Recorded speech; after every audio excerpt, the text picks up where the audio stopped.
from the heart of Dubai, where tomorrow is being built today, to the world. Welcome to the CTO Show with Mehmet. Here, we redefine technology and reimagine possibilities.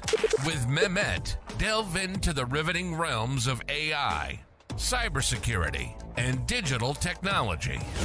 Experience the thrilling highs and lows of startups. Immerse yourself in the spirit of entrepreneurship and witness the future of business innovation being written in real time. Now, without further ado, let's tune in and explore the future. Hello and welcome back to a new episode of the CTO Show with Mehmet. Today, I'm very pleased to have with me Josh. Josh is dialing from Texas, the US. Josh, thank you very much for being on the show. The way I like to do is I keep it to the guest to introduce themselves because no one can introduce anyone better than themselves, in my opinion. So the floor is yours, Josh. Well, thank you so much. I appreciate you having me on the show. Excited to be here and be another international guest on an international podcast. So super thrilled about that. But yeah, as you said, my name is Josh Cunningham. I'm the founder and CEO of Rokrbox. That's spelled a little strange. It's Rokrbox. And we are a done-for-you inside sales assistant solution in the real estate space. We just celebrated our 10-year anniversary. So we've been doing this for just over a decade. But essentially what we do is help real estate agents all across the United States and Canada follow up with internet leads. So I kind of came across this problem in the real estate space just over a decade ago, where a bunch of real estate agents and real estate teams would invest a lot in PPC to drive traffic to their website. And then, of course, their website would give them the opportunity to browse and search for homes. And after clicking around on a couple pictures, the squeeze would pop up. And of course, force that person who's browsing on their site to create a free profile so that they could look at those homes. And what was happening, I saw this a long time ago, is all these real estate agents and teams were busy with their day-to-day functions and, working with their hot buyers and sellers and, showing properties and negotiating contracts. And it left a big void in their business for someone to follow up with all these people that were on their website. And I was actually working for a marketing firm in the real estate space, traveling the country, going to all these different real estate seminars and events and masterminds. And every room that I was in, I heard this exact same frustration. And so, like any good entrepreneur, when you hear of a problem, you think, hey, let me come up with a solution to that, and I'll have a very thirsty audience for this solution. And so that's exactly what I set out to do. Like I said, I started the business back in 2013. And essentially, the goal was to figure out how to follow up with these internet leads in a systematic way using, of course, technology to create efficiencies in the work that we do.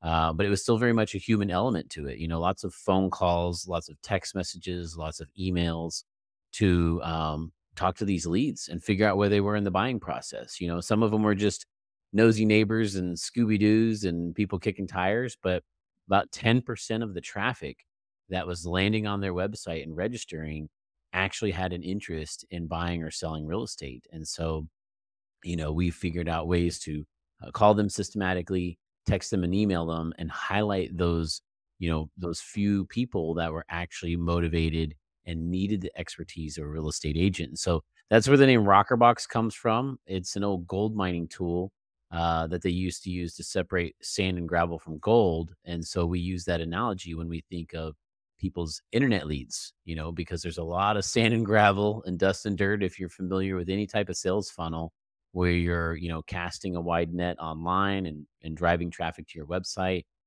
there's a lot of people that aren't interested, but those few people that are essentially flakes of gold. Those are where the sales are made. Those are where the commission checks get paid. And that's what we do is we follow up with these internet leads and pass off the warm golden nuggets to our clients. And then, of course, they're able to spend their time focused on working with highly motivated buyers and sellers and help them realize their real estate dreams and get those offers made and those deals signed and those homes sold. Love that. And I love the anatomy that you made about, the goal. Now, let me ask you, Josh, out of curiosity, and just question popped up in my head now. Yeah. Does this something, this methodology, it work with real estate, but do you think it can work with something else, like anything that requires a sales funnel? Absolutely. We're actually working with teams in the mortgage industry as well. And there's a lot of other ancillary businesses that align really well with real estate, insurance, title, home services, like when someone moves from home to home, getting someone to transfer all their services over. So we've kind of niched down in the real estate space because it made it really easily scalable for us. Mm-hmm. We learned a couple different technology platforms or CRMs that are specific to real estate, and so that's what made our business so easy to grow and scale. Is we focused on making a really good quality phone conversation, and then we just learned the back end technology that all these real estate professionals are using. So whether someone's selling real estate in South Carolina or South Dakota, or Nebraska or North Carolina, the technology is the same, the conversation's the same. And so, literally, the way our office is set up is we just have terminals logged into our client's CRM, and we're going from station to station, working those leads and having that exact same conversation. So, yes, we have worked with some other industries and seen some need for this in other spaces. Over the last 10 years, though, we've really just focused on just the real estate space. And so it's been a very lucrative business, but like any good business, you always got to be, have some foresight into what's going on in the future and, looking for ways to pivot and, deliver those services to other people. But absolutely, whether you're selling homes or whether you're selling flowers or an online course, a sales funnel is something that's very important to understand. And, the first step is obviously to drive the traffic to the website. The next step is to capture that lead. But then the sort of our specialty is nurturing those prospects until they're actually ready to convert the sale. And so that's where a lot of people drop the ball in a lot of industries, car sales industries, again, insurance, you name it. Anybody who's generating leads, it doesn't matter who I'm talking to. In fact, I was just talking with our university, a local university. We're located here in College Station, which is home to Texas A&M University. And I was just talking with a gentleman from their fundraising department, and he was saying the same thing. Hey, we've got all these leads, and nobody's following up with them. And so that's the name of the game is just getting in front of people, having good conversations, assessing what their needs and motivation is, and then figuring out how you can prescribe a solution based upon the expertise that you have. So transcends every single industry that's out there. 100%. And to your point, Josh, like, yeah, if you have hot leads, man, people, they pay money to get them. So if you have them, you have to act on them very fast and as quick as possible. Now, one of the things when you start to tell the story, and you said like you find a problem. So you knew that you are onto something. Yep. But I'm sure like also the road was not that easy, right? So I'm sure like you have faced some challenges and, like, okay, we know that there's a problem. We need to find a solution, but there were challenges, I'm sure, down the road. So what were these challenges and how you overcame them? Yeah, absolutely. It's a really great question. It's funny because nowadays, when you look at where we've come over the last 10 years, when you stop and take a look backwards at where you came from, it looks like all the dots connect, right? Hindsight's 2020, right? It looks like this nice gradual flow from beginning to where you're at now with the growth up and to the right on your graph, trajectory. But the reality is that there's lots of ups and downs. There's lots of failures, and as a successful business and entrepreneur, you have to learn from not only your mistakes but learn from other people's mistakes. You have to find people that are doing what you want to do at a high level and invest in proximity to get around them. And so we've had lots of learning lessons along the way, and our at our core, we're really a human capital organization. Yes, we use technology to make our work more efficient and more streamlined. But at the end of the day, what we're really selling is a high quality phone conversation. And so when I first started the business, I had the foresight to start the business here in College Station, which, like I said, is home to Texas A&M University. And there's a lot of different people doing this type of work in the space, but nobody had yet really packaged a complete done for you solution in the States, right? A lot of the calls and stuff were coming from overseas. And so, I went to school at Texas A&M, and it's a very prestigious university. And I thought to myself, I could probably find some sharp and enthusiastic college students that have a degree of interest in whether it be sales or marketing or economics or industrial distribution, something that's related to learning these fundamental skills. And I could borrow their talents for the couple years that they're at school and train them on how to make phone calls, on how to manage CRMs, on how to overcome objections. And that would make it a winning formula because our clients would get really good quality phone calls and our callers would get real world experience that would accelerate their young professional development because they're not just going to class and studying the book and taking the test, but they're actually day in and day out talking to people all across the country, working with real estate teams all across the country, and building real tangible skills that set them up for success once they graduate and walk the stage. And most of our employees walk the stage with multiple job offers, or they skip entry level positions, or they get whatever internship program that they want. And so, I brag that over the last 10 years, we've hired and trained over 400 inside sales assistants, and they're all from Texas A&M. And, in a world where a college degree may not mean as much as it used to be, we're very proud that the experiences that they're developing while they're at Rokrbox are setting them up for success because they're actually learning these important skills. And so, one of the first challenges we had early on was, our biggest growth spurt, from conception to, really kind of taking the solution to the market was in the summer of 2015. And, we had hired up a bunch of employees, a bunch of staff from the university, and we trained up all these callers, and we started getting them to learn the scripts and the objection handlers and learn the technology. And we were really building an amazing culture, a highly competitive culture where people were learning from each other and, having some friendly competition with one another. And, something happened that September. It happens every September here in College Station, Texas. And for some reason, it caught me by surprise. But here in College Station, Texas, in September of that year, guess what happened? Classes started over again, right? And, a lot of these students had other obligations. They had, Mhm. extracurricular activities. Here in Texas, football is practically a religion. So all the students want to go to the football games. And so overnight, 40%, 40% of my staff just poof, disappeared. And they all decided, hey, I've got other priorities. I got to get back to school. I've got these other classes going on. And so I was absolutely crushed and just devastated that, we had trained up all these people, we had built this fun, competitive environment, and now they were gone. And how was I going to replace them? And so, immediately you start looking for, fingers to point or someone to blame. And then finally, one day I saw them right there in the mirror. I took a hard look in the mirror and realized that this was a failure on our behalf as an organization to really demonstrate to our team members that this was the first step in their young professional career, and that the experiences and expertise that they were going to develop in this position was going to set them up for future success. And so from that point on, we really took a hard focus on making sure that we communicated that to our team members. And so we implemented a daily huddle.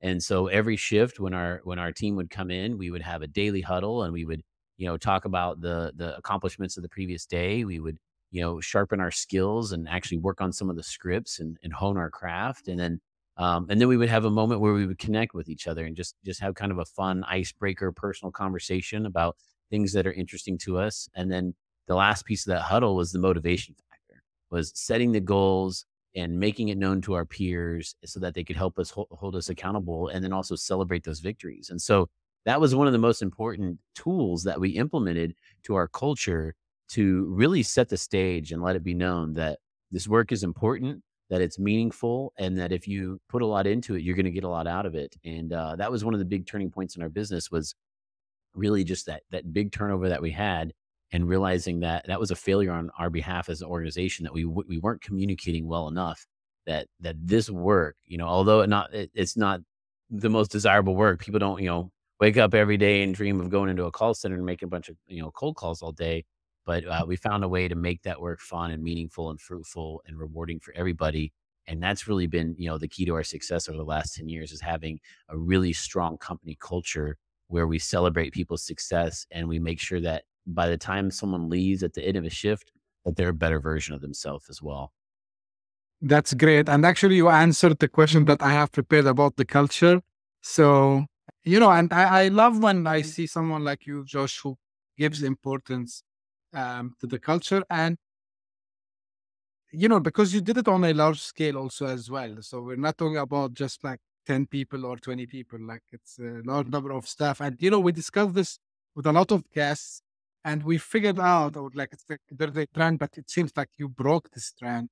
When companies start to grow above certain number of employee, things start to change and politics comes in.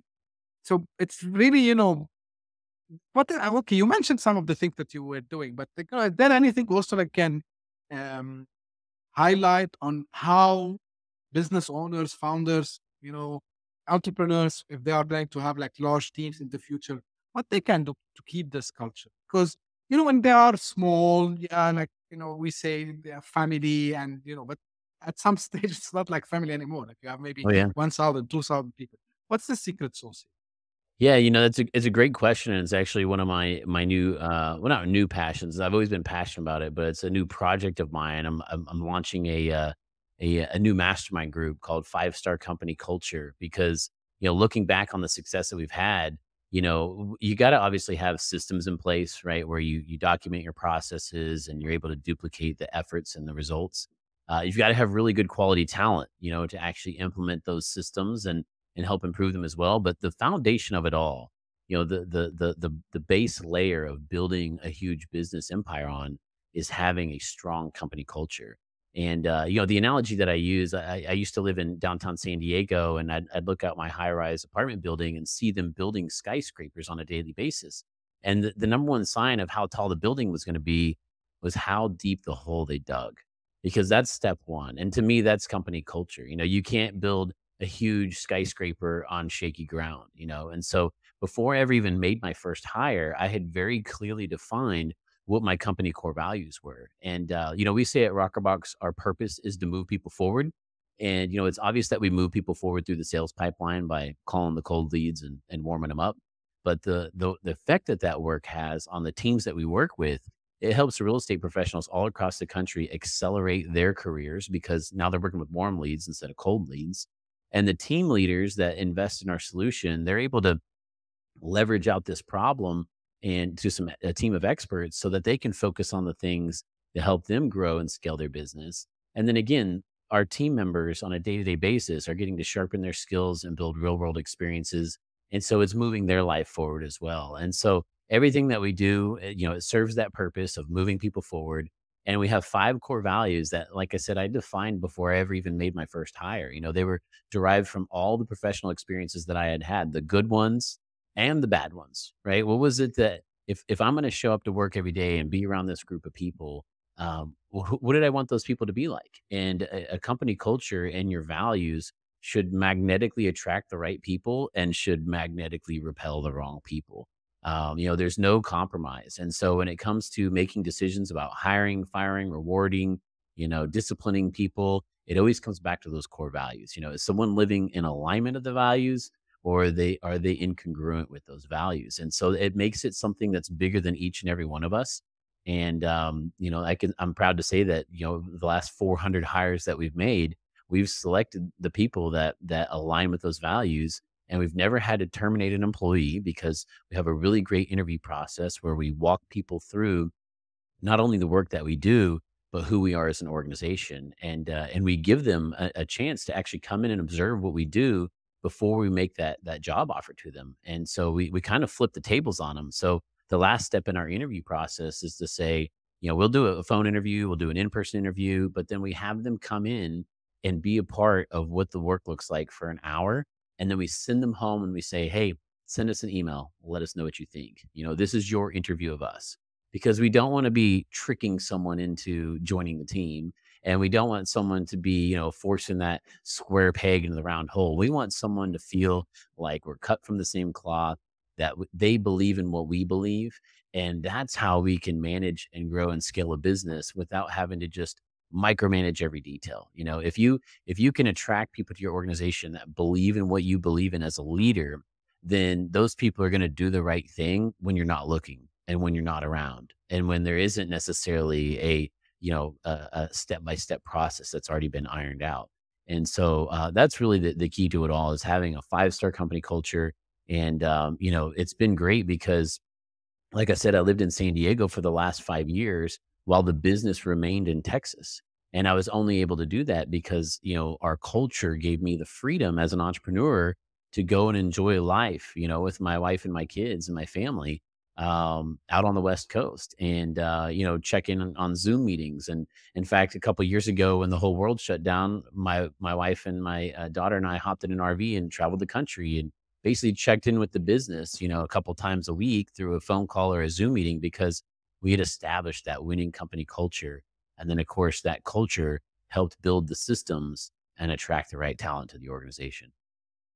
Nice, fantastic. Like, this triggered in me a question, because you talk a lot about culture, and when I see organization, they see, for example, they say we hire A players, hmm right?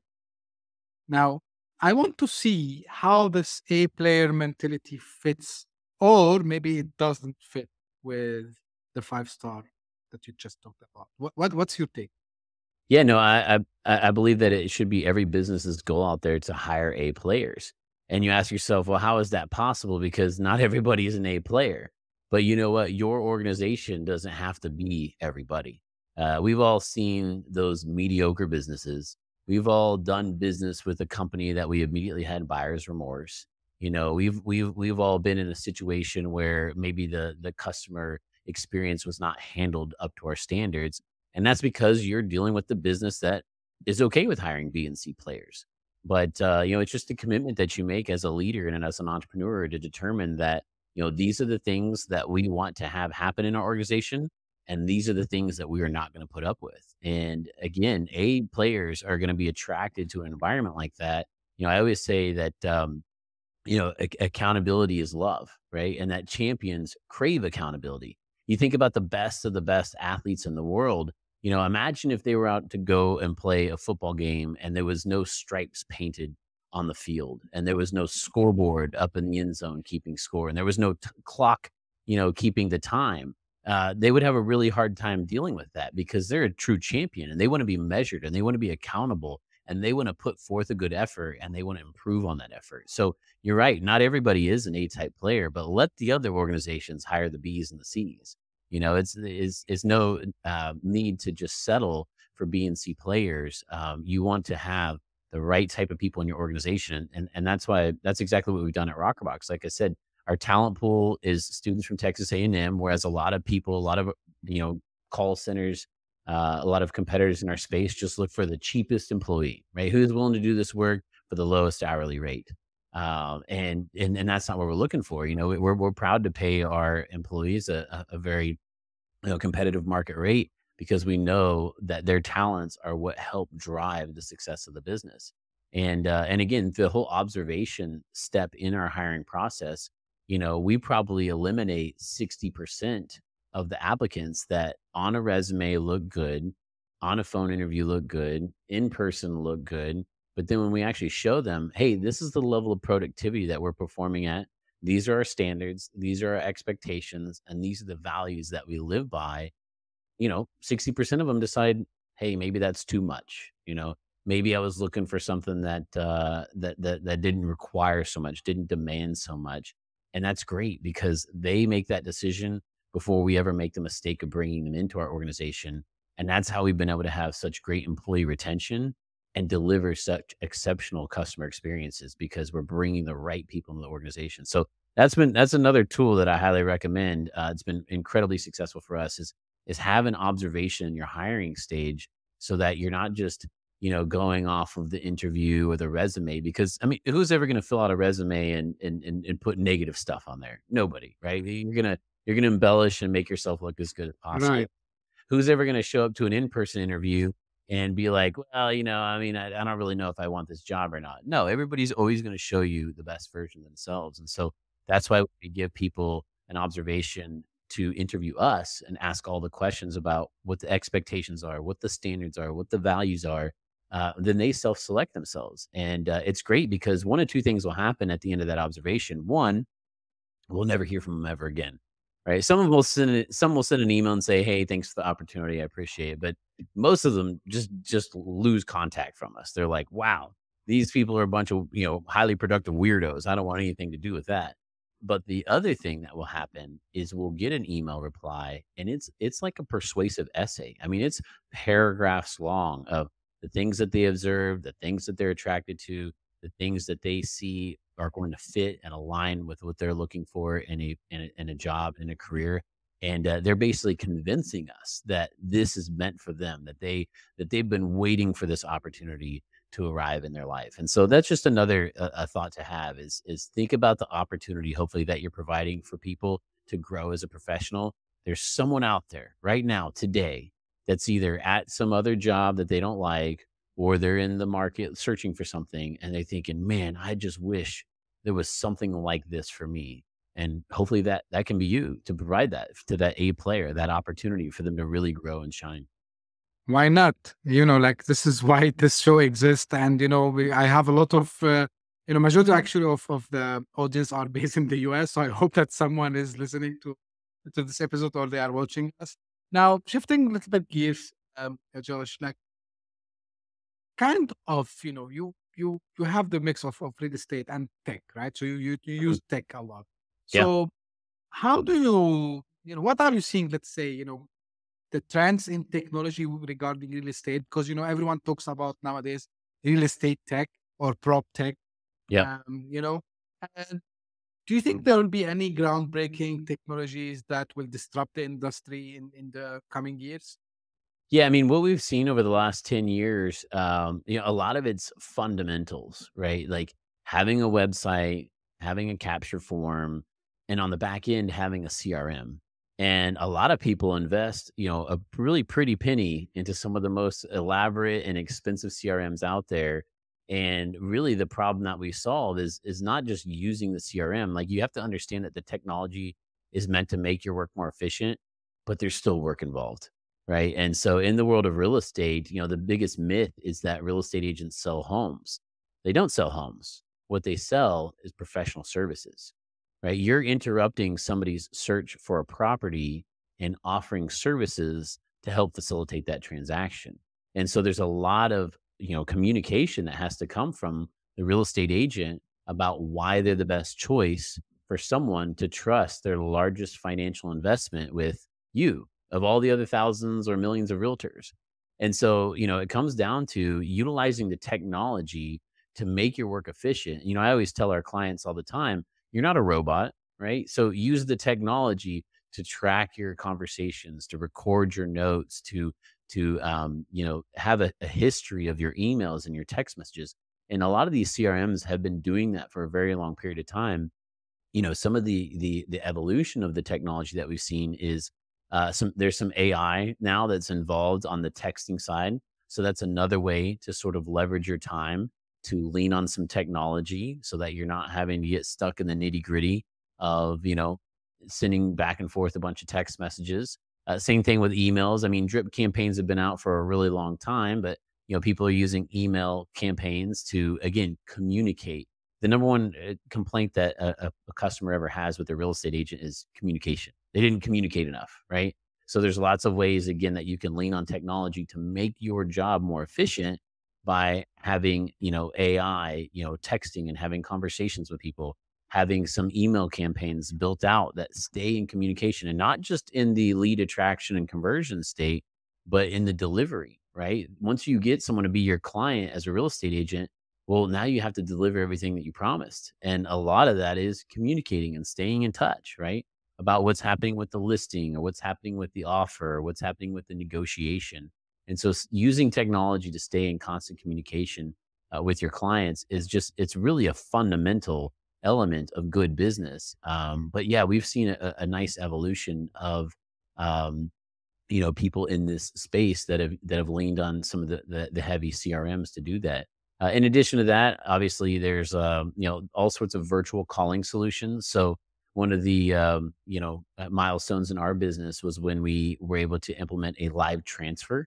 So, we're making phone calls all day long to these cold prospects, but there's actually technology now to when we get someone on the phone and they say, "Hey, I'm ready and motivated to buy," we can click a button and then the call will ring out to a group of agents. And so now you have all these agents that are out in the field or in the office or doing whatever, and their phone rings, and the first one who picks up the phone gets to connect to that lead, and then we pass it off to the agent. So it's just another shortcut that we've built into the shortcut business that we are using technology, and it's been absolutely revolutionary. Our clients are just a huge fan of it because it makes their job even easier because now instead of building this giant pile of leads that you have to follow up with, now all you have to do is answer your phone. And so that's been a huge technology upgrade in our space that we've seen over the last couple of years is the live transfer.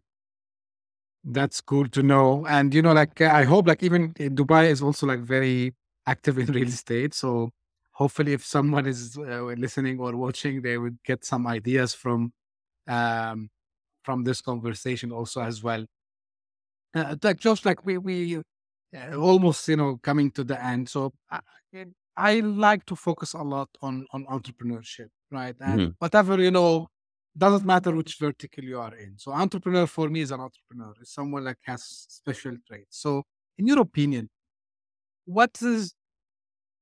Let me ask it this way. So what is the traits? What are the traits of a successful entrepreneurs in your opinion? What makes it or break it? If I want to ask it in a different. Yeah. So there's a lot of different models for running a successful business, but most of them all agree that at the top, whether you call it the CEO, whether you call it the visionary, the founder, there has to be someone who has a vision for the company. And it has to be something more meaningful than just, solving a problem. Now, that's a really great way to make sure you have a sustainable product is you got to ask yourself, what problem am I solving? Right. And then what makes you unique in doing it. But having a vision for where the company's going, because once you step into the world and you start solving a problem, the world changes, right? We keep moving, we keep rotating, we keep going around the sun. Technology keeps advancing, the consumer expectations keep changing. And so it's the ability to always stay a couple steps ahead of what's going on and have a vision for the future and then be able to communicate that vision to your people. And so, a lot of people again ask me, some of our existing team members right now talk to me and want insights about what it was like, for Rokrbox 10 years ago. And it's funny because looking back on it, you're like, well, in a way, I had to be a little crazy, a little insane to think of what was possible and what was capable. It was literally a hallucination. Now that the 400 employees that I have are living in, it was a hallucination of mine. It was this vision. It was this idea for what could be possible, and so the company now looks way different than when it did when it first started, but it's that drive and that determination. And like I said, being a little crazy, right? I mean, what is the definition of that? Is just thinking outside the box and thinking that something's possible that hasn't yet been proven.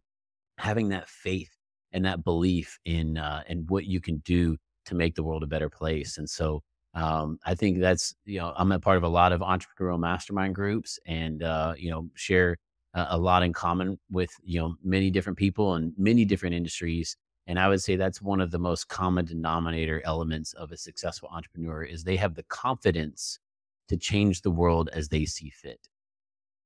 I think it's challenging the status quo. It's um I look at it, don't accept the world as you saw it the first time. Try to see if you can push it to be a better place. This is at least the way I see, and I see we share also the same thing. And a lot of my guests, you know, like, and it's very famous.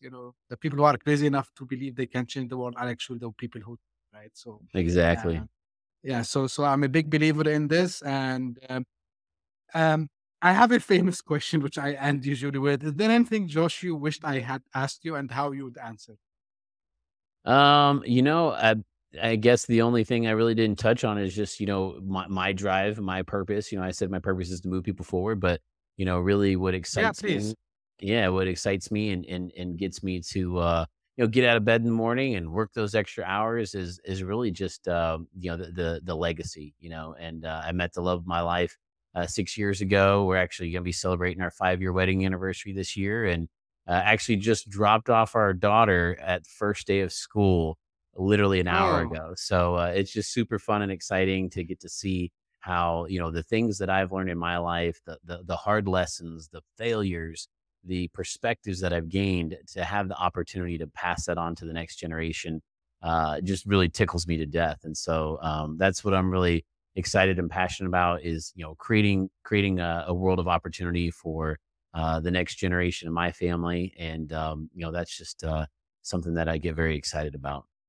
that's awesome. Fantastic, Josh. Like I love, the I can feel even remotely, the passion and what you're trying to do. And congratulations for like 10 years in business and keeping, this company culture. Really, it's fantastic, amazing. And this is why I love what I do also on the show, talking to people like yourself, Josh, who can inspire other people to achieve their dreams, go after their purpose, and leave the legacy and, leave the world better than, um, you know, how they find it when they came to this earth. So really appreciate, like I can see in there, I'm gonna write it in the description of the episode, like rokrbox.com. So this is the website.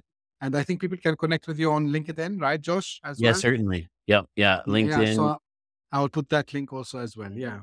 certainly. Yeah, and then our new site for our company culture mastermind that we're creating is fivestarcompanyculture.com. So feel free to check that out as well. Okay, sure. I will put all this in the description of the episode, as I do as well in all the episodes. Well, like this was really nice conversation, Josh. I really enjoyed it. And, the way I end my episodes is going to the audience and telling them, thank you very much for all your feedbacks, your reviews. The show is going really in a global way that I didn't even expect it. So thank you very much for, tuning in. And, I'm going to keep, I'd always say thank you very much, because I promised myself, if I make one audience a day, someone, I don't know where, in Japan, in the US, in the UK, even one guy will listen to the show, I'm going to keep doing it. But thank you very much. The show is now exploding more than I expected. So thank you very much for your loyalty. I really appreciate it. And if you have any questions, any feedback, you know where to find me. You can send me a message on LinkedIn, where I'm most active. And if you are interested to be a guest like Josh, you have an inspiring story. And by the way, guys, CTO, it's not only about technology, it's entrepreneurship, it's startup, it's anything that can inspire other people. So please reach out to me. We can discuss it. We can arrange for it. Thank you very much for tuning in, and we will meet again next episode. Thank you. Bye bye. Thank you. Hit that subscribe button.